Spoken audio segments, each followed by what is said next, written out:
देखिए ऐसा है कि जो लोग ये एतराज करते हैं ना कि आप सल्लल्लाहु अलैहि वसल्लम ने हजरत आयशा सिद्दीका रजी अल्लाह अन्हा से निकाह किया 6 साल की उम्र में और रुखसती हजरत आयशा की हुई 9 साल की उम्र में, जो ये एतराज कर रहे हैं वो दरअसल आप सल्लल्लाहु अलैहि वसल्लम की शख्सियत पर ही एतराज नहीं कर रहे हैं। कान खोल कर सुन लें, वो राम जी के ऊपर भी एतराज कर रहे हैं और लक्ष्मण जी के ऊपर भी एतराज कर रहे हैं। और इसको सुन लीजिए क्यों। उसकी वजह यह है कि सोशल मीडिया पर जो नौजवान टाइम वेस्ट करते हैं, अपना जॉब वॉब तो है नहीं, तो अब जो यहां आकर टाइम वेस्ट करते हैं उन्होंने कोई स्टडी नहीं की, अपने मजहब के बारे में उनको पता नहीं है, 2-4 वीडियोस देख लेते हैं और उसके बाद वो एतराज करने लग जाते हैं, ऑब्जेक्शन करने लग जाते हैं। तो आप सल्लल्लाहु अलैहि वसल्लम पर तो ये एतराज बाद में होगा, ये एतराज आप पहले राम जी पर कर रहे हैं और उसके साथ साथ आप लक्ष्मण जी पर कर रहे हैं। और मैं जो यहां आपको जवाब देने वाला हूं, उस जवाब से आप न सिर्फ ये कि हम आप सल्लल्लाहु अलैहि वसल्लम का दिफा और डिफेंड करेंगे, बल्कि राम जी और लक्ष्मण जी को भी डिफेंड करेंगे। ये भी सुन लीजिए। सबसे पहले तो मैं आपको यह बताऊं कि आप राम जी पर एतराज क्यों कर रहे हैं। इसलिए कि अगर आप अपने मजहब की किताबें पढ़ेंगे तो आपको अंदाजा होगा कि राम जी ने जो सीता जी से शादी की थी तो उस वक्त सीता जी की उम्र क्या थी? 6 साल थी। ठीक है। कैसे? सीता जी को जब अगवा किया रावण ने, तो रावण से सीता जी ने कहा कि इस वक्त मैं 18 साल की हूं और 12 साल हो गए मुझे अपने हस्बैंड के साथ रहते हुए। आप जब जरा ये कैलकुलेट करेंगे तो आपको पता चलेगा कि सीता जी ने जिस वक्त शादी की थी तो सीता जी की उम्र क्या थी?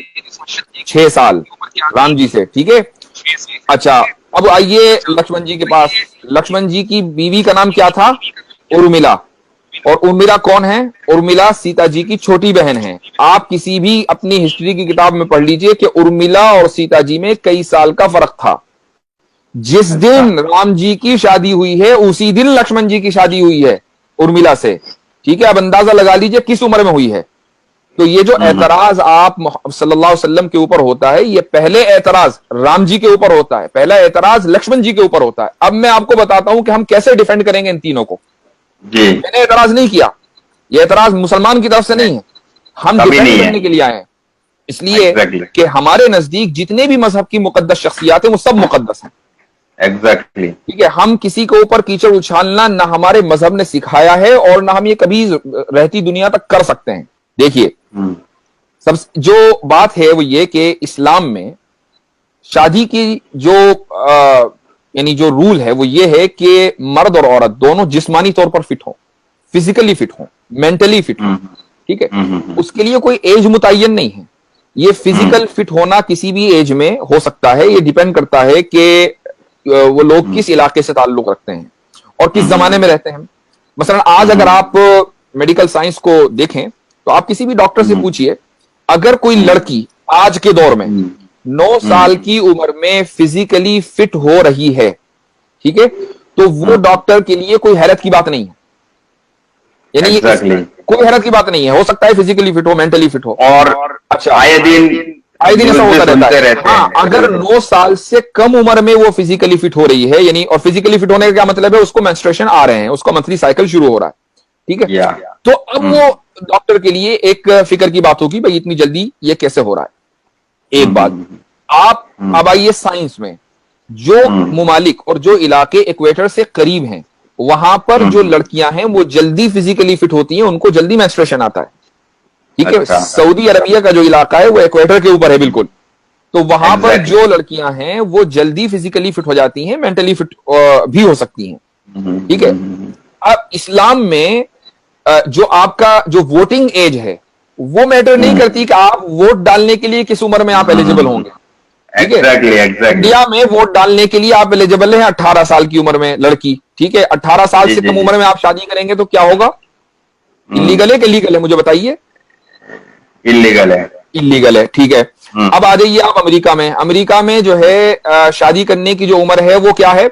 16 साल।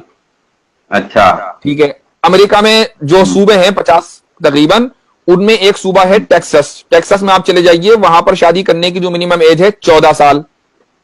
ओहो। रोमन एम्पायर में चले जाइए, इस्लाम से पहले, ठीक है, आप सल्लल्लाहु अलैहि वसल्लम से पहले, तो वहां पर शादी करने की मिनिमम एज थी, एवरेज एज, मिनिमम नहीं, एवरेज एज थी 12 साल।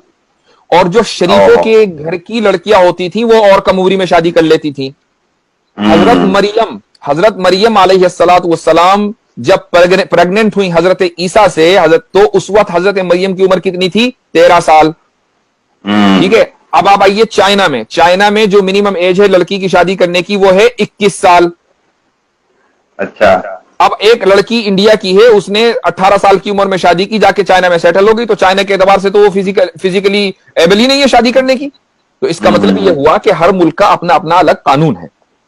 इस्लाम का कानून यह है कि लड़की फिजिकली और मेंटली एबल होनी चाहिए। हजरत आयशा रदियल्लाहु अन्हा 9 साल की उम्र में फिजिकली और मेंटली एबल हो गई थी, जिस तरीके से सीता जी 6 साल की उम्र में हो गई थी। ठीक है। अब जब आप सल्लल्लाहु अलैहि वसल्लम की, अच्छा एक चीज और, कुछ लोग ये कहते हैं नबी करीम सल्लल्लाहु अलैहि वसल्लम की शान में गुस्ताखी करते हुए कि अलियाज बिल्लाह आप पेडोफाइल थे। पेडोफाइल एक टर्म है, इसका मतलब ये होता है कि वो लोग जो सेक्सुअली माइनर्स से अट्रैक्ट हों। ठीक है।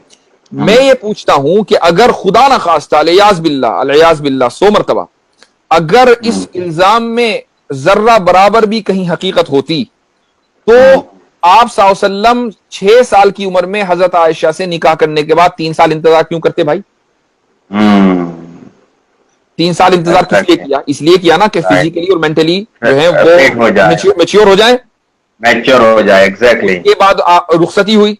अच्छा, अब यहां सवाल ये होता है कि भाई चलो 9 ही साल क्यों, 2-4 साल और इंतजार कर लेते अगर 3 साल किया था। उसकी भी एक हिकमत है। उसकी वजह यह है कि नबी करीम सल्लल्लाहु अलैहि वसल्लम के घर में एक ऐसी फैमिली मेंबर का होना जरूरी था कि जो बाहर के असरात से महफूज रहे, ताकि आप सल्लल्लाहु अलैहि वसल्लम की जो पूरी फैमिली लाइफ है वो उसको जू का तू रिकॉर्ड कर ले। अब अगर एक औरत 18 की, 20 साल की, 22 साल की उम्र की किसी घर में आएगी तो वो बाहर के असरात से महफूज नहीं, उसका अपना एक कल्चर होगा, उसका अपना एक बैकग्राउंड होगा, उसका अपना एक सोचने का अंदाज होगा। ठीक है। तो वो मुकम्मल फैमिली लाइफ को रिकॉर्ड करने के लिए अपने आप को डेडिकेट नहीं कर सकेगी। यही वजह है कि इस्लाम में आधा इल्म तो हजरत आयशा रज़ियल्लाहु अन्हा से हमने लिया है। जी, और बहुत सारी हदीसें है जो माँ आयशा से वाबस्ता है कि भाई एक बार आखिरी सुन लीजिए, आप आखिरी बात सुन लीजिए। जब किसी लड़की का रेप होता है ना बचपन में, 6 साल, 8 साल, 9 साल की उम्र में, तो मुझे बताइए कि उस लड़की का जो फिजिकल और मेंटल ग्रोथ है ना वो तकरीबन रुक जाता है। वो लड़की जो है बिल्कुल डिसफंक्शनल हो जाती है, अब वो किसी काम की नहीं रहती। जो अब उसको बल्कि साइकोलॉजिकल थेरेपी की जरूरत पड़ती है अगर उसके साथ ऐसा हो जाए और वो अपनी जिंदगी बचा ले। यहां हजरत आयशा रज़ियल्लाहु अन्हा के साथ उल्टा हो रहा है। हजरत आयशा रज़ियल्लाहु अन्हा के साथ शादी होती है, 9 साल की उम्र में रुखसती होती है। तो अगर खुदा ना खास्ता ये रेप होता तो हजरत आयशा तो डिसफंक्शनल हो जाती। वो डिसफंक्शनल क्या, वो तो पूरी उम्मत का जो आधा इल्म है वो सिक्योर कर रही है, महफूज कर रही है और पूरे सहाबा को पढ़ा रही है।